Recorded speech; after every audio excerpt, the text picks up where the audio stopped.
Saya lanjutkan. Nah, jalan lain mahabbah adalah bagaimana kita jadi rahmat bagi sesama. Jadi berarti apa? Kalau kita sudah mencintai Allah, jalan yang lain untuk menumbuhkan cinta Allah pada kita adalah mari kita bekerja, kemudian mengambil manfaat dari kerja kita, membantu fakir miskin, menjadi rahmat bagi sesama. Ringkasnya, mari kehadiran kita bernilai positif, kontributif pada sekeliling kita. Jangan hanya kita senang-senang gembira karena kedekatan kita pada Allah, kita juga harus peduli sesama. Kita juga harus ikut bersama-sama ngajak mereka, ngajak yang lain untuk juga dekat dan mencintai Allah. Berarti hadir kita jadi rahmat bagi sesama. Kata Syekh, beliau mengutip sabda Rasulullah, manusia itu adalah keluarganya Allah. Dan manusia yang paling dicintai Allah adalah yang paling berguna bagi keluarganya. Mari kita jadi orang yang paling berguna bagi keluarga kita. Siapa keluarga kita? Manusia. Semuanya saja. Ini jalan cinta.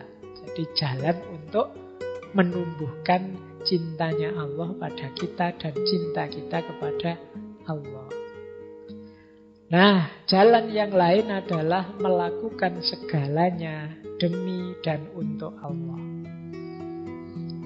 Jadi, kalau ini sudah sejak awal tadi kita jelaskan, orang yang mencintai itu melakukan apapun niat awalnya karena Allah dan tujuan akhirnya untuk Allah.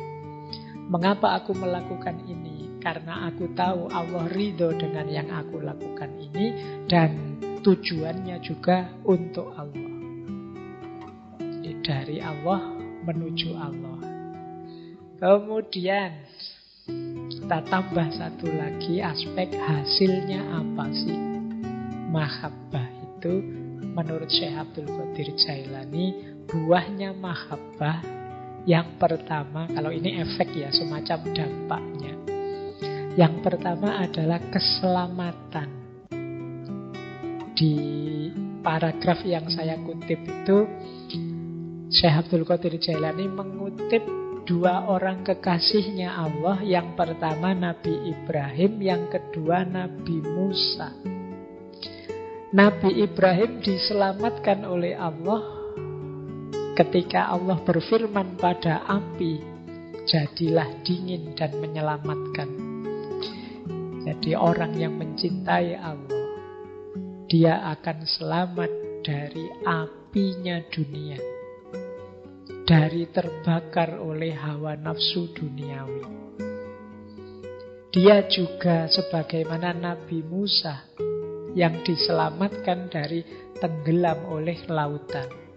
Kata Syekh Abdul Qadir Jailani, seolah-olah Allah berfirman pada laut, wahai lautan dunia, jangan engkau tenggelamkan hambaku yang tercinta ini. Jadi di antara dampaknya, dampak itu ya teman-teman tidak usah terlalu fokus ke sini. Insya Allah nanti Allah turun sendiri menyelamatkan kita kalau kita mencintainya. Sebagaimana Ibrahim tidak menyangka ternyata api tidak bisa membakar dirinya. Sebagaimana Nabi Musa tidak tahu sebelumnya bahwa tongkat itu bisa membelah laut. Allah menyuruh memukulkan tongkat, ya dipukulkan saja. Ternyata lautnya terbelah. Itu Nabi Musa juga tidak diceritai oleh Allah sebelumnya. Jadi tidak terbayang. Nabi Ibrahim juga begitu. Tapi keimanan, keyakinan, dan kecintaan mereka pada Allah yang membuat mereka mantap. Dan akhirnya ada buah dari kecintaan itu, yaitu keselamatan. Nah, terakhir buahnya mahabbah apa? Ketika kita mencintai Allah, timbal baliknya tidak hanya Allah mencintai kita, tetapi sesama kita dan alam semesta pun akan mencintai kita. Kata Syekh Abdul Qadir Jailani, taubatlah padanya atas luka dosamu.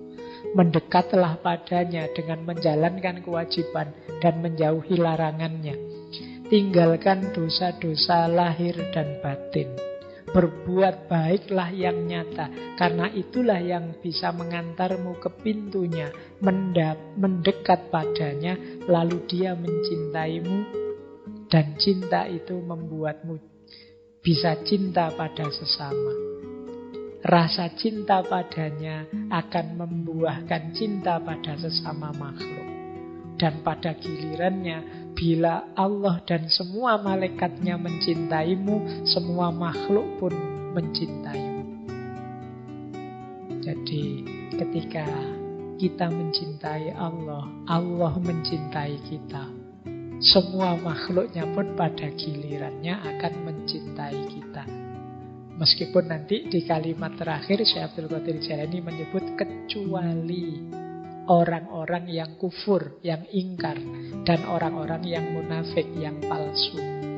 Karena orang-orang ini ada pada gelombang yang berbeda. Mereka tidak ada di frekuensi kita, tidak selaras. Jadi energinya tidak selaras, tidak sama.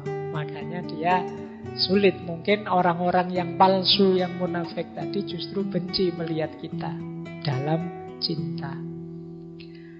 Nah, terakhir, waktunya sudah jam 10 nanti. Ada satu bagian yang saya senang dari Syekh Abdul Qadir Jailani tentang cinta ini. Saya baca lengkap untuk menutup sesi kita malam hari ini. Ini peringatan pada anak-anak muda. Wahai anak-anak muda, kan yang malam hari ini yang hadir insya Allah muda semua, kecuali yang tidak. Yang tidak termasuk saya. Wahai anak-anak muda, waspadalah. Jangan sampai Allah melihat di hatimu ada selain dirinya. Nah, jangan sampai ada bibit-bibit cinta selain dirinya. Ya paling tidak malulah.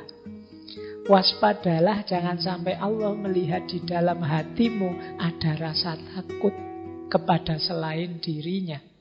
Ada harapan kepada selain dia. Dan ada kecintaan kepada selain dia. Hendaklah engkau berusaha membersihkan kalbumu dari selain dirinya. Hendaklah engkau tidak memandang kemudorotan ataupun manfaat kecuali itu datang dari Allah belaka. Engkau selalu dalam rumahnya dan menjadi tamunya. Wahai anak muda, ingatlah bahwa segala sesuatu yang engkau lihat adalah wajah-wajah yang palsu. Dan yang engkau cintai adalah cinta yang semu, yang bisa membuatmu mendapat hukuman kalau tidak hati-hati. Jadi ini cinta dunia. Cinta yang benar dan tidak akan mengalami perubahan adalah cinta kepada Allah. Dialah yang seharusnya engkau lihat dengan matamu. Itulah cinta orang-orang siddiq yang dipenuhi limpahan keruhanian. Mereka tidak mencintai hanya dengan keimanan, tetapi juga dengan keyakinan dan kesaksian. Hijab atau tirai mereka tersingkap sehingga mereka bisa melihat perkara-perkara yang tersembunyi. Engkau melihat apa yang tidak mungkin dapat mereka jelaskan. Jadi orang-orang yang mencintai Allah ini, mereka ini terbuka hijabnya. Dia tahu banyak rahasia, sehingga mereka sendiri kadang mengalami karomah-karomah anugerah dari Allah. Kita melihat dari mereka kadang-kadang hal-hal yang tidak dapat dijelaskan.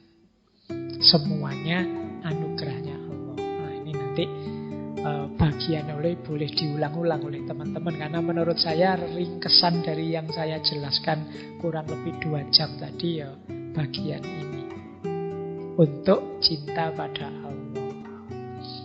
Nah, terakhir, paling akhir, mungkinkah engkau sebut cinta Allah, sedang cinta itu engkau sertai dengan dusta, kemunafikan, dan riya atas namanya?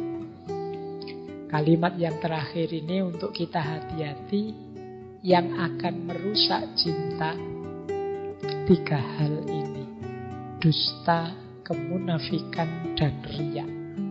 Kalau cinta pada Allah berarti dusta, kemunafikan, dan riya atas nama Allah. Ini dipertanyakan oleh Syekh Abdul Qadir Jailani. Karena kalau ada dusta, kalau ada kemunafikan, kepura-puraan, dan ada riya, hanya ingin pamer saja, apa mungkin itu cinta?